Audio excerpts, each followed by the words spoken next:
Percentage chapter से है और आज के इस वीडियो में हम लोग 10 क्वेश्चन जो है 10 क्वेश्चन हम लोग सॉल्व करेंगे। फर्स्ट देखिए यहाँ पे है a number in increased by 20% and then decreased by 20%, find the net increase और decrease percent. Second, in an examination one requires 40% marks to pass, Rahul gets 185 marks and fails by 15 marks, what are the maximum marks. Question third है student has to secure 33% marks to pass an exam. He gets 125 marks and fails by 40 marks. Find the maximum marks. These and this question similar. The price of sugar has increased by 20%. By what percent must a family reduce its consumption of sugar so that the expenditure on sugar remains the same? सबसे important questions में से ये है, life time ये question आपको किसी भी competitive exam के लिए इंपॉर्टेंट भी है। A cricketer scored a total of 150 runs. He hit 10 fours and 5 sixes. What percentage of his total score did he make by running between the wickets? Find the percentage of pure gold in 22 carat of gold if 24 carat gold is 100% pure. Question number 7. A man buys 10 dozen eggs at rupees 3 per egg. 2 dozen eggs are broken. He sells the remaining eggs at rupee 5 each. Find his gain or loss percent.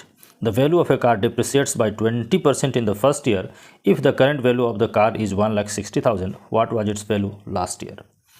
In an election, candidate A got 55% of the total votes, candidate B got 40%, and the rest were invalid. If the total number of votes were 8,000, find the number of votes for each candidate and the number of invalid votes. 10 number question. A's salary is 20% less than that of B. By what percent is B's salary more than A's? ये भी question आपका बहुत important है। सब question इसमें selected है। इस chapter का मैक्सिमम क्वेश्चन हमने कवर किया है ताकि आप इसको जान सकें। ये देखिए, जो फर्स्ट क्वेश्चन है हम लोग यहाँ से शुरू करेंगे। क्वेश्चन है a number is increased by 20% and then decrease by 20%, find the net increase और डिक्रीज परसेंट। देखने से लगता है कि ये सिर्फ और सिर्फ ट्रिक है, इसमें वही आंसर होगा ऐसा लगता है, लेकिन ऐसा नहीं है। आप इसको x मान के भी बना सकते हैं, 100 मान के भी बना सकते हैं। 100 यदि मानेंगे तो बहुत ईजी वे में होगा, कम्पिटिटिव एग्ज़ाम में भी आपको बहुत काम होगा। तो आप मान लेंगे लेट द नंबर है ना इज 100। मान लिया हमारा जो नंबर है वो 100 है, तो फर्स्ट में वो इंक्रीज हुआ, तो इंक्रीमेंट हम बोलेंगे जो है ना, इंक्रीमेंट जो फर्स्ट बार में हुआ वो कितना हुआ 20%, मीन्स हो गया 20/100 ऑफ x, मतलब सॉरी ऑफ 100, इसका 20% दैट इज हो गया 20। तो न्यू नंबर कितना होगा तब 20 जब है, ये जो है आपका इंक्रीज होने के बाद जो नंबर आपको बना वो पहले 100 था, अब ये 20 इंक्रीज हो गया, ये नंबर बन गया 120। अब क्या है, जो डिक्रीज़ किया ना वो किस पर डिक्रीज़ किया, 100 पर नहीं किया, वो आपको 120 पर किया। तो इसको हम लोग डिक्रीज़ को यदि लिखेंगे तो रिडक्शन लिखेंगे। Reduction equal to 20% means 20/100 of किसका, दिस 120, ये हो गया 120 का। आप इसको स्ट्राइक आउट करके काटेंगे, दैट इज हो जाएगा 24। अब न्यू नंबर, इसके बाद जो नंबर बनाना, न्यू नंबर फॉर्म्ड या वी गेट लिखेंगे। ये कितना होगा, ये 120 था, 120 से 24 ये रिड्यूस हो गया। ये जब रिड्यूस हो गया तो आपके पास बच गया 96, यानी कुल मिलाकर जो आपका 100 जो नंबर शुरू में था फाइनली कितना बन गया 96 बन गया। देयरफॉर आप फाइनल जो है क्या हो गया, रिड्यूस कर गया, फाइनली क्या हो गया, रिड्यूस हुआ, बढ़ा नहीं वो। तो रिडक्शन इक्वल टू कितना हो गया, आपका 100 था, ये रिड्यूस होकर 96 बना, यानी 4 रिडक्शन हुआ, दैट इज आपको अब 4 जो रिडक्शन हुआ ये किस में हुआ, ये आपका 100 में हुआ।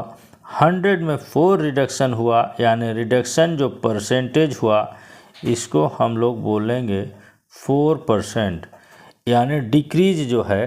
फाइंड द नेट इंक्रीज और डिक्रीज परसेंट, तो डिक्रीज परसेंट जो है कितना होगा आपका 4%, ये डिक्रीज होगा। इस चीज़ को आप याद रखिएगा। इसको आप इसको डिक्रीज परसेंट भी लिख सकते हैं। Net decrease percent equal to 4%।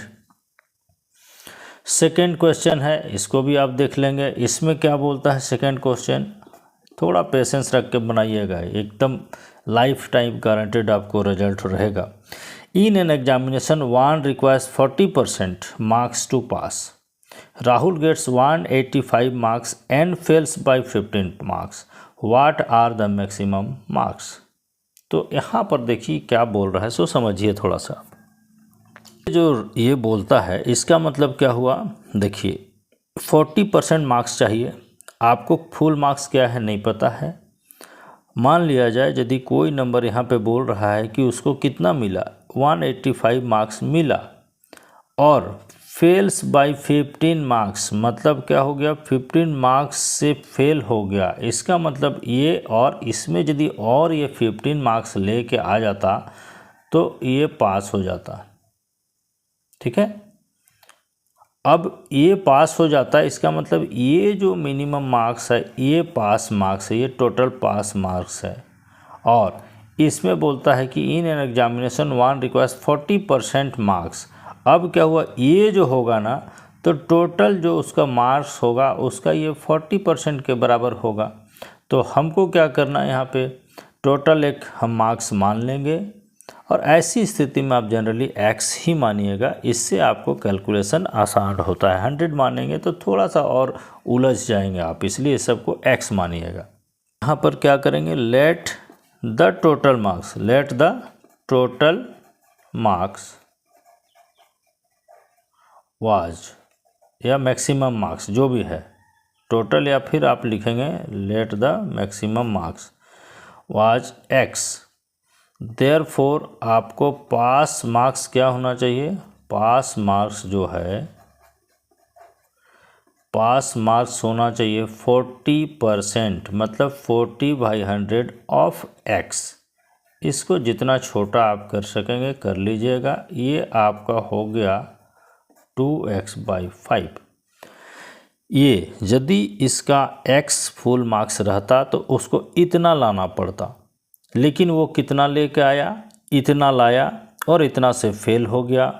तो यहाँ पर लिखेंगे मार्क्स ऑब्टेन्ड बाय। देखिए एक एक स्टेप बहुत मायने रखता है, आप इसको ऐसे ही नहीं पास कर दीजिएगा। आप कॉम्पिटिटिव एग्जाम के लिए सॉल्व करते हैं तो स्टेप आप ये सब नहीं लिखेंगे तो चलेगा, लेकिन इसमें होगा मार्क्स ऑब्टेन्ड बाय राहुल, कितना लाया 185, फेल्ड बाय मतलब वो फेल कर गया, फेल्ड बाय मार्क्स कितना 15। तो आपके अनुसार ये के अनुसार कितना होना चाहिए, क्वेश्चन के अनुसार टोटल पास मार्क्स जो होना चाहिए, टोटल जो पास मार्क्स होना चाहिए, ये दोनों ऐड हो जाएगा 200, यानी वो 200 लाता तो पास हो जाता। और यदि परसेंटेज की भाषा में बोलें तो, और हम यदि x लेके चलते तो इतना लाता तो पास हो जाता। तो चूंकि दोनों का पास मार्क्स हम जब इक्वेट नहीं करेंगे तो हमारा x का वैल्यू नहीं निकलेगा, देयरफॉर हो जाएगा अकॉर्डिंग टू क्वेश्चन, हमारा जो x मार्क्स पर जो वो नंबर लाया और इसमें जो नंबर लाया दोनों इक्वल होना चाहिए। दिस इम्प्लाइज हम बोलेंगे 2x इज इक्वल टू, देखिए यहाँ पर क्या होता है, यहाँ पर 1 है, कुछ नहीं 1 है, ये इसका दोस्त है, ये इसका दोस्त है, समझ लीजिए। तो इसके साथ ये मल्टीप्लाई हो गया तो 2x हो गया, इसके साथ ये मल्टीप्लाई होगा तो या तो मल्टीप्लाई कर देंगे या फिर मल्टीप्लाई के फॉर्म में लिख देंगे। दैट इज आपका x इज इक्वल टू, ये हो गया आपका 200 × 5/2। इसको यदि आप इसको करेंगे इतना, दिस इम्प्लाइज आपका होगा x इज इक्वल टू 500, यानी क्या था आपका 500 जो था वो क्या था, इसका फुल मार्क्स था। यदि आप देखना चाहते हैं तो 500 का क्या निकालेंगे 40%, 500 का जो पास मार्क्स है वो 40% है, मतलब 40/100, इससे ये कितना आया 200। ये जो 200 है वो 200 में पास हो जाता। यही इसका क्वेश्चन है। क्वेश्चन नंबर 3, 4 सब में चलेंगे हम लोग एक। ये देखिए क्वेश्चन नंबर 3 है, आपके लिए मैं होमवर्क छोड़ता हूँ, ठीक है, इसको आप बना के कमेंट में डाल सकते हैं। ये जो है आपका देखिए क्वेश्चन नंबर 4 है, इसमें क्या बोलता है इसको देखिए। ये थोड़ा सा टिपिकल रहता है लेकिन अच्छा ही है। The price of sugar has increased by 20%। By what percent must a family reduce it's consumption of sugar so that the expenditure on sugar remains the same. यदि शुगर का प्राइस है 20% बढ़ गया तो उस फैमिली को अपना कंजम्पशन मतलब खर्च यदि उसको सेम रखना है तो उसका खपत या कंजम्पशन कम करना होगा। तो उसको कितना % कम करना वो दिखाना है। हम इसको क्या करेंगे, सबसे पहले तो ये देखेंगे कि शुगर का क्या प्राइस रहा होगा या कितना कंजम्पशन होता है। अब हम देखेंगे कि उस कंजम्पशन में हम कितना % कम करेंगे तो उतना ही मतलब वैल्यू प्राइस का सेम होगा। तो इसके लिए क्या करेंगे, दो अलग अलग चीज़ मान लेंगे। Let the price of sugar है ना, प्राइस ऑफ शुगर पर केजी हम मान लिया जाए, ठीक है, पर केजी वाज ₹100 एंड क्योंकि देखिए इसको हम 100 मानेंगे तो कंजम्पशन को भी 100 नहीं मानेंगे तो फिर कन्फ्यूजन रहेगा। कंजम्पशन वाज आप मान लिया YKG, पहले 100 रुपीज़ पर केजी के हिसाब से था और उसलिए क्या करते थे वो फैमिली जो है YKG कंज्यूम करता था, उसका खपत होता था। देयरफॉर हम लिखेंगे एक्सपेंडिचर है ना, इसका जो खर्च था उस घर का शुगर में, एक्सपेंडिचर क्या होगा, ये 100 रुपीज़ पर केजी एंड YKG, ये यदि मल्टीप्लाई करेंगे तो 100 Y रुपीज़ हो जाएगा। इतना रुपया उसको खर्च होता था। अब क्या हो गया, दाम बढ़ गया, ठीक है, तो प्राइस इंक्रीमेंट बोल सकते हैं, प्राइस हाइक भी बोल सकते हैं। प्राइस हाइक लिख लीजिए, जो प्राइस बढ़ गया वो 20% बढ़ा, मतलब 20% मतलब 20/100। और किसका, पहले तो 100 का रेट था तो 100 में कितना बढ़ा सो देख देंगे, दैट हो जाएगा आपका 20। तो न्यू प्राइस या न्यू रेट क्या होगा, न्यू प्राइस हो जाएगा आपका, पहले 100 था अब 20 बढ़ जाएगा, मतलब अब क्या होगा 120 पर केजी। अब बताइए, अब चूंकि रेट बढ़ गया तो YKG तो खाएगा नहीं, YKG तो खपत होगा नहीं, तो इसमें कितना कमी होगा। तो हम क्या करेंगे, अब हमारा खर्च कितना था, पहले इतना रुपीज़ था, हम इतना रुपीज़ ही खर्च करेंगे और देखेंगे कि हमको इतना रुपीज़ खर्च करने पर कितना शुगर मिलेगा, बस उतना ही हम लोग खा लेंगे, उतना ही खपत कर लेंगे। तो इसलिए हम ये देखेंगे कि इतने रुपीज़ में अब जो है हमको कितना किलो कितना चीनी मिलेगा। अब यहाँ पर लिखेंगे सीन्स है ना, बाय ₹120, अब चूँकि 120 हो गया, वी गेट, अब हम कितना पाते हैं इसमें 1 kg शुगर मिलता है हमको इसके, ठीक है। देयरफॉर बाय, अब 1 रुपये में हम कितना पाएंगे, 1/120 पाएंगे इतना शुगर। लेकिन पहले हम कितना खर्च करते थे, हम 100Y जो है इतना खर्च करते थे, तो हम लोग उस 100Y से कितना पाएंगे, दैट इज 1/120 इंटू ये जो है 100Y रुपीज़ में हम लोग देख लेंगे। इसको ये काट डालेंगे, इसके 2 6 और 12 2 5 और 10, दैट इज हो जाएगा 5Y/6। अब देखिए यहाँ पर क्या होगा सो समझिए। अब हमको क्या करना होगा, इतना ही केजी जो है ना, अब इतना केजी ही शुगर खाना पड़ेगा हमको। पहले हम कितना खाते थे, YKG खाते थे इतना रुपया का। अब क्या हो गया, रिडक्शन इन कंजम्पशन है ना, रिडक्शन इन कंजम्पशन कितना होगा, पहले हम YKG खाते थे, अब हम 5Y/6 kg खाएंगे। इसको आप जान लीजिए 6Y, दैट इज ये हो जाएगा Y/6 kg। इतना ही हम अब यूज़ करेंगे। तो परसेंटेज रिडक्शन क्या होगा, तब आपका परसेंटेज रिडक्शन क्या होगा, देखिए जब भी आप परसेंटेज निकालते हैं तो जो ओरिजिनल जो आपका रिडक्शन हुआ, रिडक्शन बाय ओरिजिनल, तो अभी आपका क्या था Y/6 रिड्यूस हो गया। पहले आप कितना खाते थे Y, तो Y/6 divided by Y into 100, ये परसेंटेज चेंज कहलाता है। ये हो जाएगा Y/6 इंटू, देखिए ये Y/1 है तो ये 1 ऊपर चला जाएगा, नीचे Y आएगा, इसमें 100 हो जाएगा, ये जो 100 है इससे ये कैंसिल हो जाएगा, 2 3 और 6 हो जाएगा, 250 और 100 होगा। दैट इज यदि करेंगे आप इसको कितना आ जाएगा 16 होल, ये आपका हो जाएगा 16 होल 2/3%, यानी हमारा जो कंजम्पशन है उसको क्या करेंगे हम 16 होल 2/3% या 16.66% कम कर देंगे, तब हमारा जो खर्च है वो सेम रहेगा। अब देखिए क्वेश्चन नंबर 5, एक cricketer scored A total of 150 runs. Total runs कितना है उसका, टोटल जो रन्स बनाया वो कितना है 150। इसमें बोला कि 10 फोर्स है, तो नंबर ऑफ रन्स है ना बाय फोर्स, मतलब सिर्फ 4 रन वाला कितना होगा 10 × 4, मतलब 10 और 4 करके दिया है that is 40। And number of runs by sixes कितना होगा 5 6 मारा है दैट इज 5 × 6 30 हो गया। तो ये जो है ये दोनों रन है ना, तो हम लिखेंगे runs by force and sixes, 4 और 6 से मिलाकर 70 रन बनाया। तो बाकी जो 150 में वो रन बनाया वो किससे बनाया, रनिंग बिटवीन द विकेट बनाया, वो क्या किया रन किया, दौड़ के बनाया। तो यहाँ पर क्या होगा रन्स स्कोर्ड बाय है ना, scored by running between the wickets, running between the wickets, ये कितना होगा तब, ये 150 था, इसमें 70 ये बनाया दैट इज हो जाएगा 80। तो अब क्वेश्चन यहाँ बोलता है कि what % of his total score did he make by running.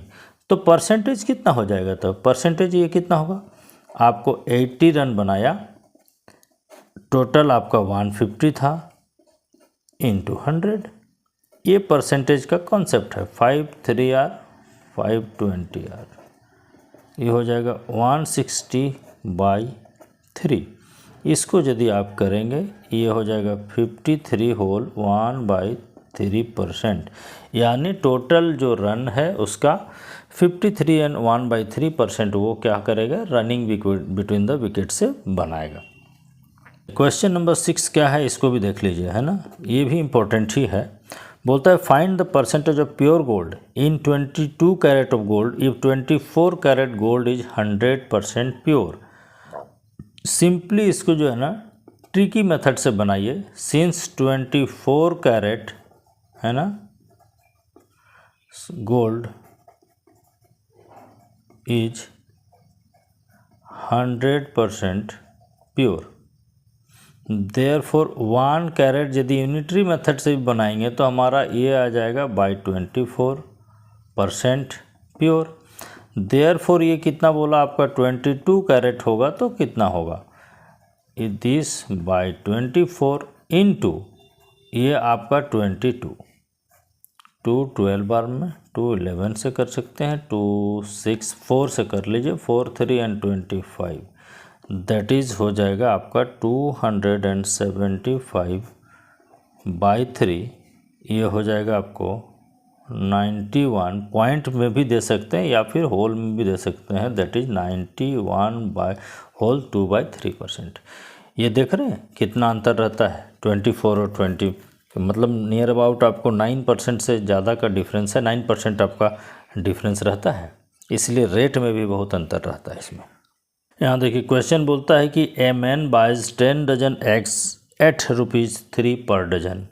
तो टोटल एग्स जो है सो आप पहले देख लीजिए, टोटल एग्स आपके पास कितना है 10 डजन मीन्स 10 × 12, ये हो गया 120 पीसेस। अब क्या बोलता है ये,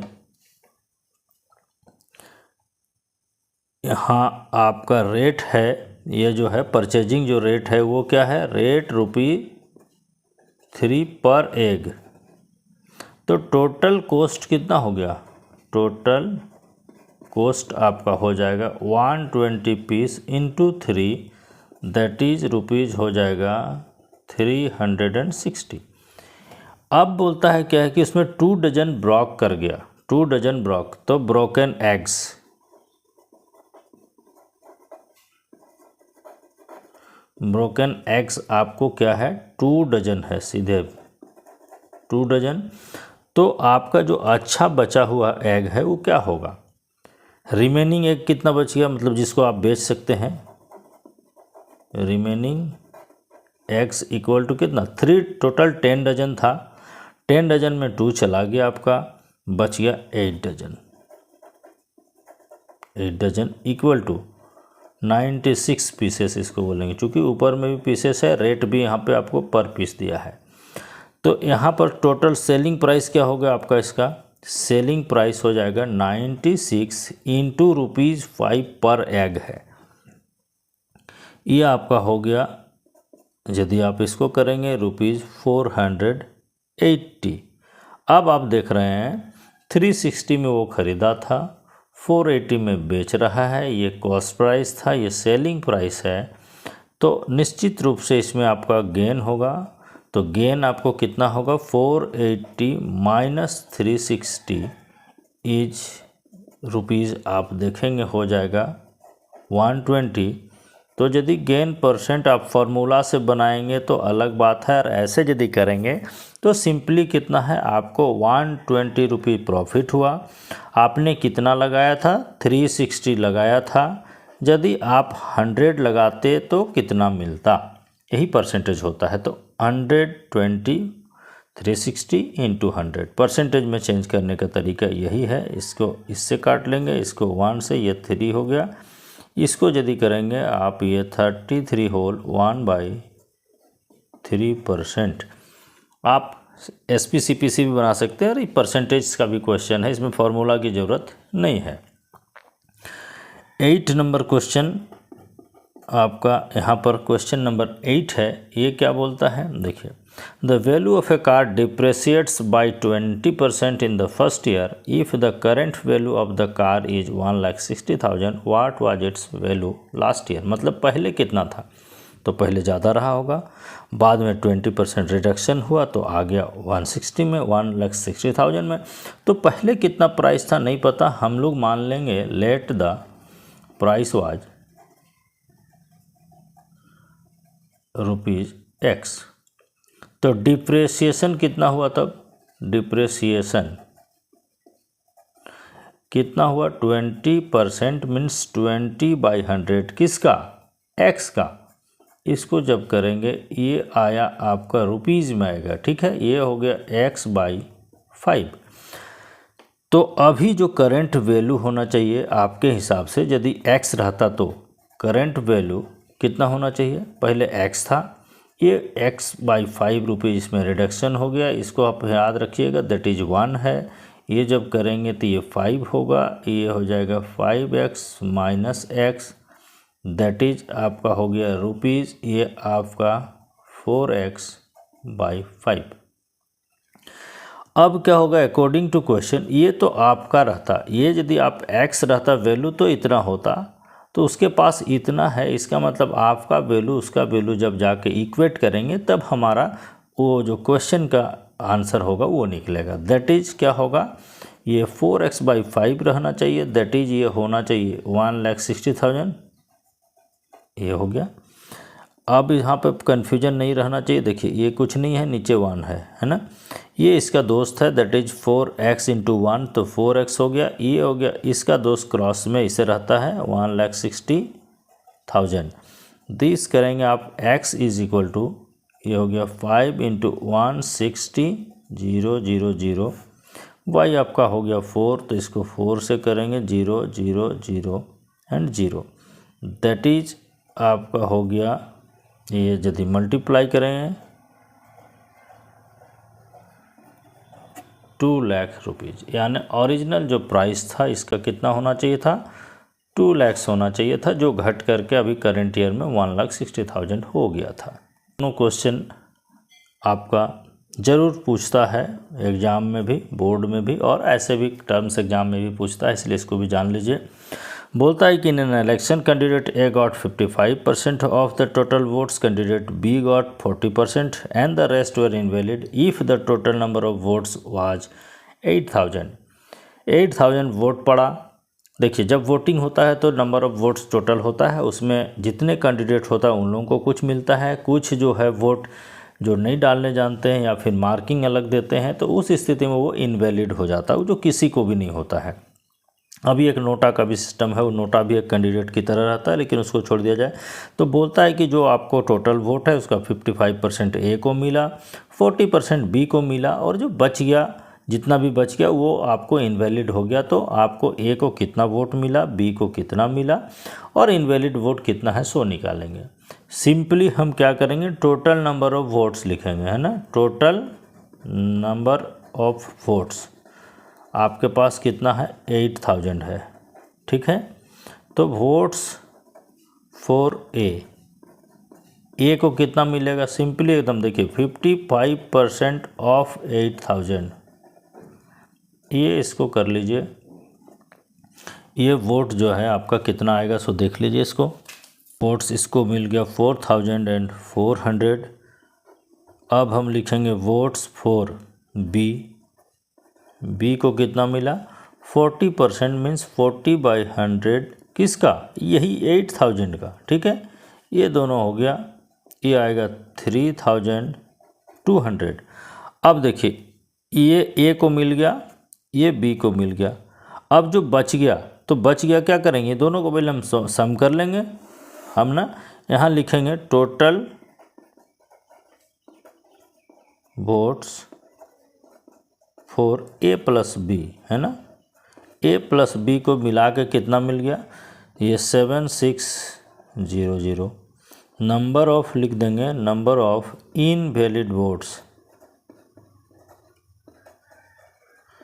आपका टोटल 8000 वोट ही था, इसमें 7600 तो मिल गया, आपका कितना बच गया, 400। ये जो 400 वोट्स है ये इनवैलिड हो गया, मतलब किसी को नहीं मिला, कोई कारण से रद्द हो गया। 10 क्वेश्चन बहुत ही इम्पोर्टेंट, और आप जान लीजिए ये क्वेश्चन आपको लाइफ टाइम कन्फ्यूजन में रखेगा यदि आप अच्छा से नहीं समझते हैं तो। देखिए, बोलता है कि as salary is 20% less than that of B, by what percent is B's salary more than A. सुनने में देखने में लगता है कि क्या कन्फ्यूजन है, बस 20% है तो उसका भी 20% ज़्यादा होगा, लेकिन ऐसा नहीं है। इसमें देखिए, अब क्या बोलता है कि ए का सैलरी जो है आपको बी के सैलरी से 20% कम है।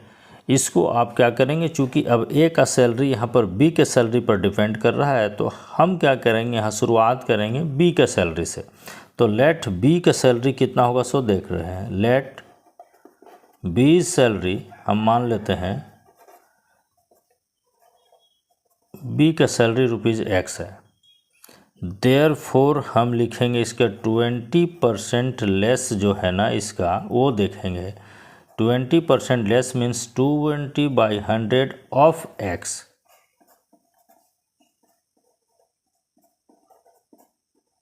X/5। देयरफॉर क्या होगा यहाँ पे, ए का सैलरी तब क्या होगा, एज सैलरी जो है वो क्या होगा, बी का X है, इसका 20% कम है, मतलब X माइनस X/5। इसको जब करेंगे, ये नीचे 1 रहता है 5, और ये जब करेंगे ये हो जाएगा नीचे में LCM 5, ये हो गया 5X minus X, that is हो जाएगा रुपीज़, ये 4X/5। अब यहाँ पर थोड़ा सा आप समझिएगा तो समझ में आएगा। अब यहाँ यदि आप देखेंगे कि तो ए का सैलरी कितना है, 4X/5 है, बी का कितना है, X है।